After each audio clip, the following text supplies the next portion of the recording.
अस्सलाम, welcome to my YouTube channel web mentor magic. आज की इस वीडियो में CS 302 digital logic and design के बारे में बात करूंगा, जिसमें लेक्चर नंबर 7 लेसन नंबर 8 जो है वो दोनों डिस्कस करूंगा। 7 जो है इसमें बेसिकली दो तीन चीजें हैं जो बताने वाली हैं, और 8 वाले में काफी चीजें इंपॉर्टेंट चीजें हैं जो आपको बताऊंगा और आपके साथ शेयर करूंगा।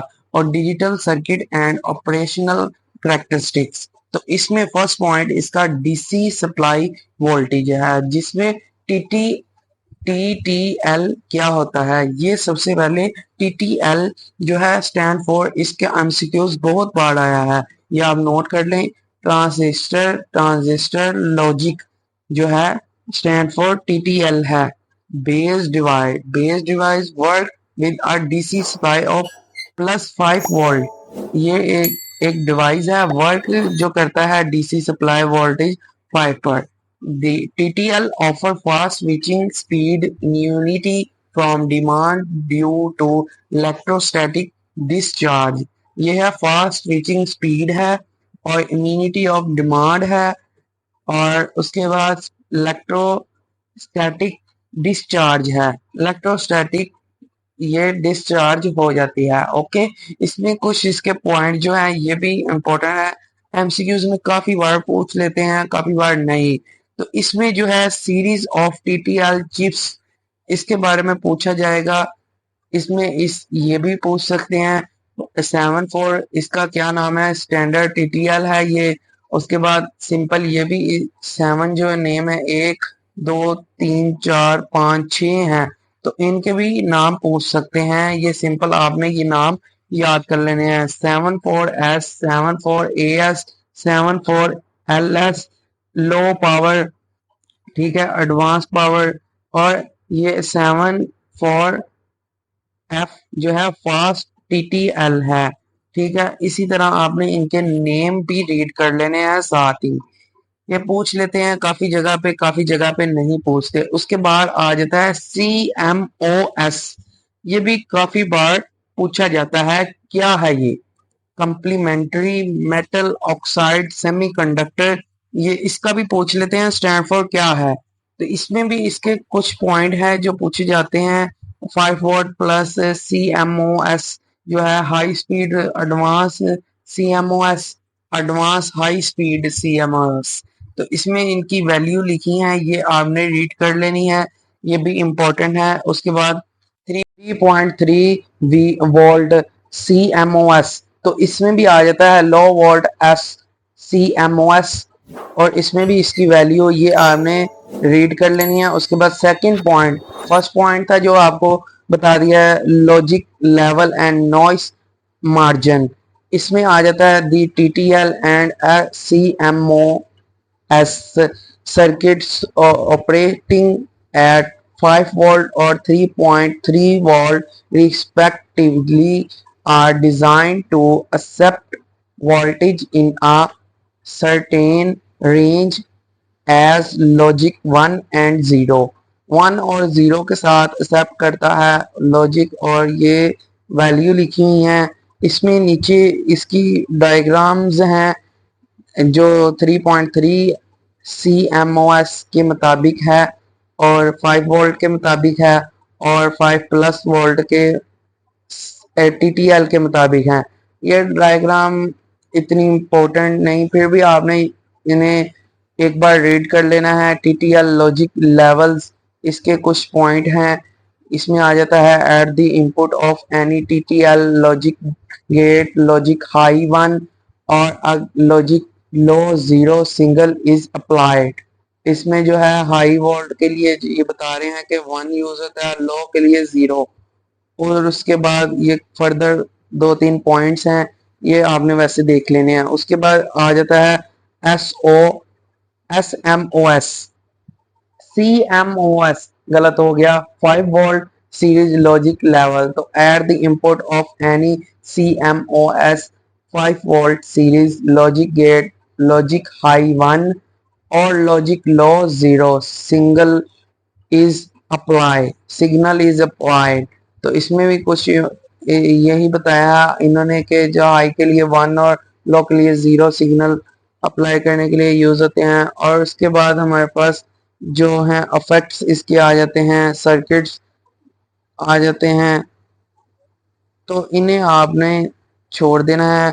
नॉइस मार्जिन, इसकी भी आपने ये जो लाइन है ये रीड कर लेनी है। Noise margin is a measure of the circuit in unity of noise to noise. The high level and low level noise margin are represented by V and तो ये आपने देख लेना है। फिर इसके एक दो पॉइंट ये आपने देख लेने हैं, वैल्यूज जो हैं। उसके बाद आ जाता है पावर डिसिपेशन, इसकी भी आपने जो है फर्स्ट टू लाइन रीड कर लेनी है। Logic gate and logic circuit consume varying amount of power during the operation idly। तो ये फर्स्ट लाइन ही रीड कर लें, यही इम्पोर्टेंट है। उसके बाद हमारे पास power dissipation of TTL device, इसकी भी आपने इसको रीड कर लेना है। ये इतने इम्पोर्टेंट नहीं है, इसमें बस सी टीटीएल और C M O S stand for, इसकी एक आध वैल्यू पूछ लेते हैं। उसके बाद आ जाता है हमारे पास, मैं आपको दिखा देता हूँ। ये देखें स्पीड पावर प्रोडक्ट, ये एस पी पी, ये भी इम्पोर्टेंट, कुछ इम्पोर्टेंट है, 10% इम्पोर्टेंट है। इसमें से कोई चीज पूछ ले, any important parameter is the speed power product which is use as a measure of performance of a logic gate take into amount of. तो इसको आपने रेट कर लेना है। ये एस के आगे ये इसकी एक्सटेंडेड है, जॉल के साथ यूनिट इसका एनर्जी है, और यूनिट वगैरह ये रीड कर लेनी है। और उसके बाद हमारे पास कुछ और देखता हूँ कोई इम्पोर्टेंट, और ये जो पैराग्राफ हैं इसको आपने एक आध बार देख लेना है। इनकी वैल्यूज ये पहले ऊपर बताए गए थे, अब इनकी रेटिंग वगैरह और वैल्यूज वगैरह आपने देख लेनी है। तो अब हम पेड लेक्चर जो है वो स्टार्ट करते हैं, Boolean algebra and logic simplification. तो इसको आपने इस तरह देखना है। इसमें आपको एक्सटेंशन जो है वो बताई गई हैं, एक्सप्रेशन जो है वो बताए गए हैं, एंड गेट के और नॉट नैन नॉर के any digital circuit no matter how complex can be describe by Boolean expressions. तो इसमें एक्सप्रेशन बुलियन एक्सप्रेशंस बताई गई हैं। Boolean algebra is the mathematics of digital system. knowledge of Boolean algebra is the independable to the study and the analytics of logic gates and or not and nor gate perform simple Boolean expression operation and Boolean expression। तो इसमें and की जो है expression Boolean expression है वो f equal to a dot b है, और gate की f equal to A plus B, not की f इक्वल टू ए की पावर डैश है, ए डैश है। ठीक है, ए आएगा तो उसमें ए डैश आ जाएगा, जो भी वैल्यू होगी उसको उसका उल्टा हो जाएगा।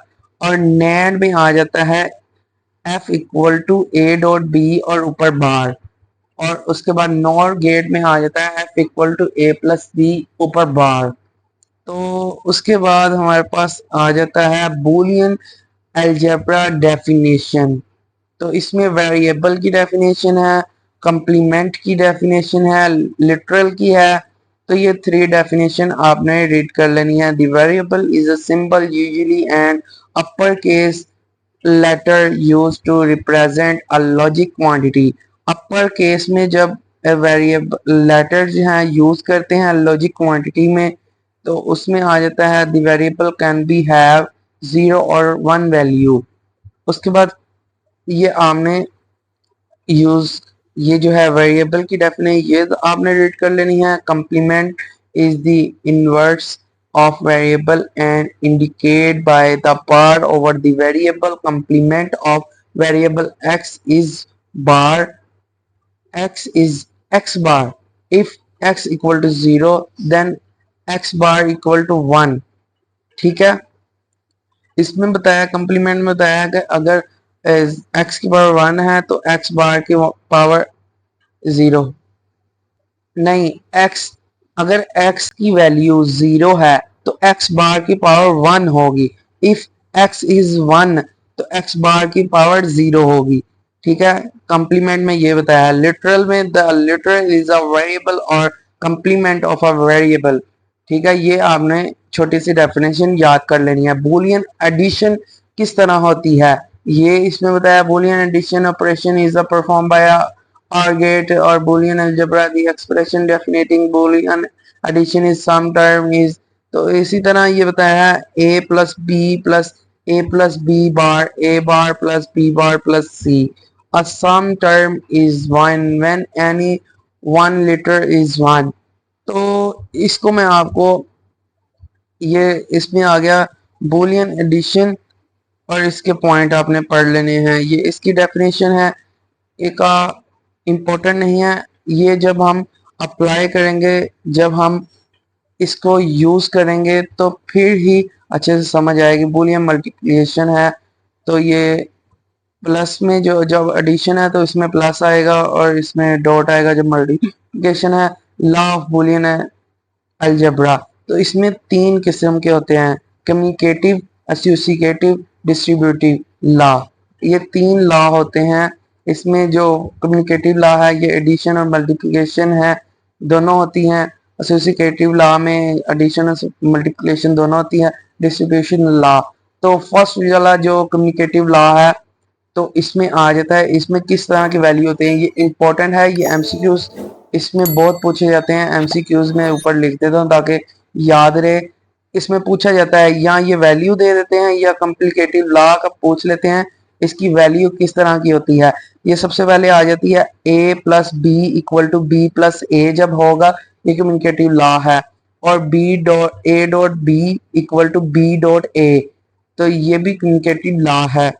तो इसको भी आपने देख लेना है, या ये वैल्यू दे देते हैं या ये पूछ लेते हैं इसमें से इसकी वैल्यू कौन सी है। उसके बाद एसोसिएटिव लॉ जो है, इसमें इसकी वैल्यू, इसी तरह ये भी इंपॉर्टेंट है, ये भी एमसीक्यूज में काफी बार पूछा गया है इसके बारे में। तो इसमें ये है कि a plus B plus C जो है, नहीं इस तरह नहीं समझ आएगी। a plus B bracket B plus C equal to A plus B bracket plus C. जब ये वैल्यू आपको शो होगी तो ये है एसोसिएटिव लॉ। ये आपको वैल्यू दे के ये भी पूछ सकते हैं ये कौन सा लॉ है, या लॉ बता के ये पूछ सकते हैं ये कौन सी वैल्यू है जो एसोसिएटिव लॉ की है। इसमें अब नीचे आ जाता है A dot bar B dot C equal to A dot B bar plus, मतलब के ब्रैकेट, बार कह रहा हूं ब्रैकेट डॉट सी। तो इसी में भी ये नीचे डायग्राम के मुताबिक भी समझाया हुआ है कि दो जो एडिशन है वो अगले के सी के साथ, ये डायग्राम के मुताबिक भी आप समझ सकते हैं। और नीचे आ जाते हैं डिस्ट्रीब्यूटिव लॉ किस तरह का होता है। A dot bracket B plus C, ये इसके इक्वल होता है A dot B plus A dot C. तो ये इसकी डायग्राम भी है, नीचे आप समझ सकते हैं डायग्राम से इजीली। उसके बाद रूल आ जाते हैं, rule of Boolean algebra. Boolean algebra के रूल्स आ जाते हैं। a प्लस 0 होगा तो a लिखेंगे हम, जब a प्लस 1 होगा तो 1 लिखेंगे हम, a डॉट 0 होगा तो हम 0 लिखेंगे, a डॉट 1 होगा तो हम a लिखेंगे, a प्लस b होगा तो हम a लिखेंगे, a प्लस ए होगा मतलब कि दो सेम वैल्यू होंगी तो हम सिंगल ए लिखेंगे। जब एक वैल्यू के साथ दूसरी वैल्यू का इन्वर्ट आएगा तो हम 1 लिखेंगे, ए के साथ ए का इन्वर्ट तो हम इन्वर्ट लिखेंगे, ए के साथ ए मल्टीप्लाई हो रहा है तो हम सिंगल, एक वैल्यू के साथ मतलब 2 के साथ 2 मल्टीप्लाई हो रहा है तो हम 2 ही लिखेंगे। अगर बी के साथ बी मल्टीप्लाई हो रहा है तो हम बी लिखेंगे। इसी तरह ए के साथ ए का इन्वर्स आ जाए तो हम मल्टीप्लाई हो रहा हो तो 0 लिखेंगे।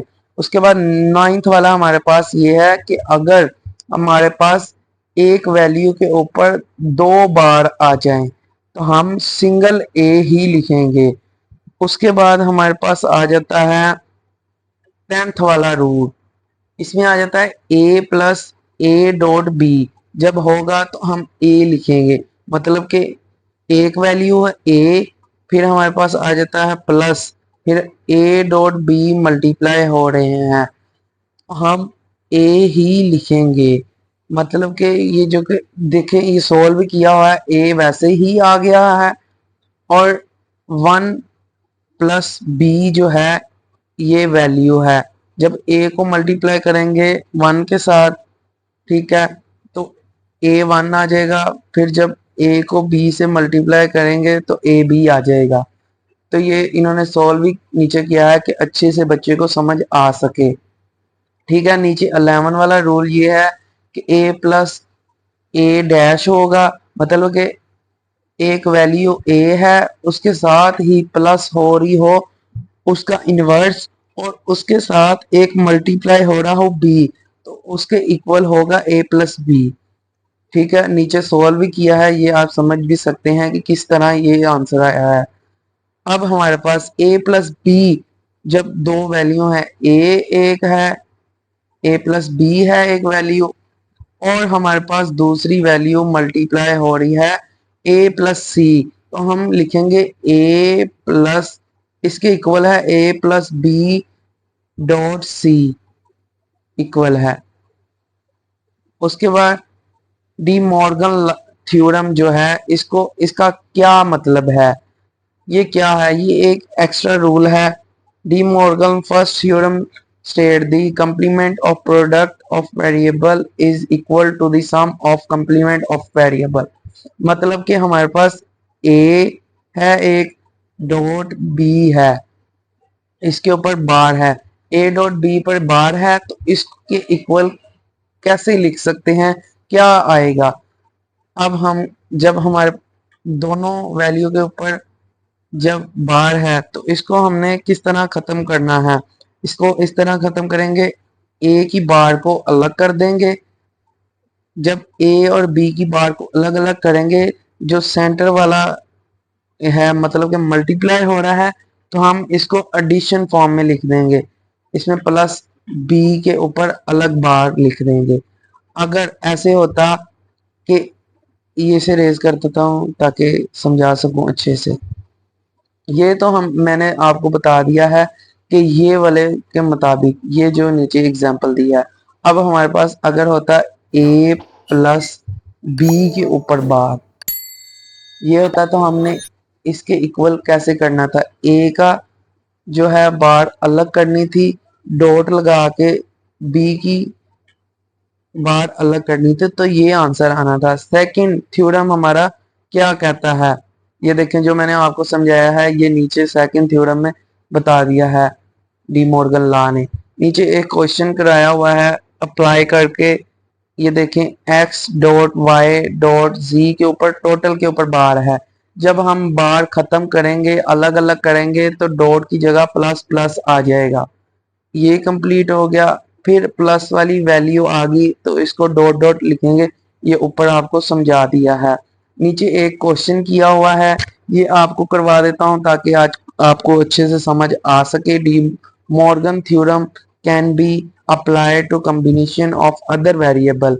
अब हमारे पास एक वैल्यू आ जाती है A plus B dot C, ये देखें A plus B dot C, इसके ऊपर जब बार है, ये टोटल के ऊपर है, डॉट इसमें आ जाता है। जब हम ये वाले डॉट को प्लस में कन्वर्ट करेंगे तो इनके इस वाले सेक्शन पर अलग बार आ जाएगी, इसके वाले पे अलग बार आ जाएगी। जब अब हमारे पास ये आ चुका है, ये आ चुका है ये वैल्यू, अब इसकी और इसकी बार हम जब अलग करेंगे तो प्लस की जगह डॉट आ जाएगा। जब हम इसकी और इसकी बार अलग करेंगे तो इसके बीच में भी डॉट आ जाएगा, ये देखें नीचे सॉल्व किया हुआ है। तो नेक्स्ट हम देखते हैं कि क्या है। नेक्स्ट जब हम इन दोनों की बार अलग अलग कर दी है, तो हम अंदर वाले जो हमारे पास है, जब हमने अंदर वाली बार खत्म कर दी है, मतलब कि ये देखें, ये वाली बार अब हमने खत्म करनी है, तो इस डॉट की जगह बी डॉट सी है, बी प्लस सी आ जाएगा, अलग अलग बार हो जाएंगी। अब हमारे पास ये आंसर आ चुका है, ये जूम करके दिखा देता हूँ, ये हमारे पास अब ये वाला आंसर आ चुका है। तो ये वाला आंसर जब आ चुका है तो ए डॉट बी अलग अलग बार प्लस ए डॉट सी अलग अलग बार, ये देखें ए डॉट बी को मल्टीप्लाई किया है, ए डॉट बी हो गया प्लस ए डॉट सी हो गया। इसको इसका भी इसी तरह बी को ए के साथ मल्टीप्लाई किया है, बी को ए सी के साथ मल्टीप्लाई किया है, अलग अलग हो गया है। तो इसमें अब हमारे पास जो दो वैल्यू हैं, ये देखें A dot B, A dot B ये सेम है, ये एक ही आ गया। अब ए डॉट सी आ गया, C dot B dot C अलग आ गया, ये हमारा फाइनल आंसर आ चुका है। फिर हमारे पास आ जाता है Boolean analytics of logic circuit. तो इसमें जो है ये एक सर्किट बनाया हुआ है, उसके बारे में ये जो देखें वैल्यू लगाएंगे, इसका ट्रुथ टेबल फाइंड करने के लिए अगर इसकी वैल्यू 1 है, ए डॉट बी कर रहे हैं, तो इसका आंसर क्या आएगा, नीचे एक थ्योरम इन्होंने फाइंड किया है। तो इसी तरह नेक्स्ट हमारे पास सिंप्लीकेशन यूजिंग बूलियन अलजेब्रा, ये एक सिंप्लीफिकेशन की हुई है। वीडियो बहुत लंबी हो गया है, ये आपने खुद करने की कोशिश करनी है और इनको इधर आपने हाईलाइट करना है, मतलब कि ए डॉट ये बी हो गया, ठीक है, मत नहीं नहीं ए डॉट बी, ये किसी तरह इन्हें आपने जो सिंप्लीफाई करना है कि इसके ऊपर क्या क्या आएगा। फिर आ जाता है standard of Boolean expression, sum of product, product of sum. तो इसका भी इम्पोर्टेंट है कि सम ऑफ प्रोडक्ट आपने किस तरह करना है, प्रोडक्ट ऑफ सम क्या करना है, किस तरह पता चलता है, इसका भी एमसीक्यूज आता है, ये भी बहुत इंपॉर्टेंट है कि पूछ लेते हैं कि ये वैल्यू सम ऑफ प्रोडक्ट है या प्रोडक्ट ऑफ सम है। जब जो इस तरफ ये देखें एक तरफ मल्टीप्लाई हो रहा है, मतलब कि प्रोडक्ट हो, दोनों तरफ प्रोडक्ट हो, उसके सेंटर में एक एडिशन का साइन हो, तो इसको कहते हैं सम ऑफ प्रोडक्ट। जब सेंटर में प्रोडक्ट का साइन होगा, ये नीचे दिखा देता हूँ, सेंटर में प्रोडक्ट का साइन होगा और साइडों पर एडिशन का सम का होगा, तो उसे कहेंगे प्रोडक्ट ऑफ सम। तो ये एमसीक्यूज बहुत बार पूछे जाते हैं।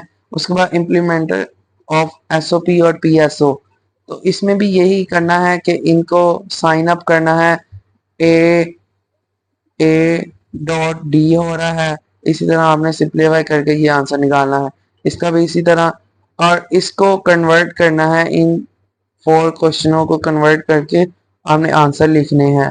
तो इसमें इस लेक्चर में इतना ही, ये आपकी कुछ खुद कुछ जो है मुशक्कत आपको करनी पड़ेगी, आपको खुद ये क्वेश्चन सॉल्व करना पड़ेगा ताकि आपको अच्छे से समझ आ सके। ये 3 क्वेश्चन हैं, ये खुद दिए हुए हैं, ये आप सोल्व करेंगे तो आपकी प्रैक्टिस होगी, तो इसी तरह की असाइनमेंट भी आपको ज़रूर आएंगी।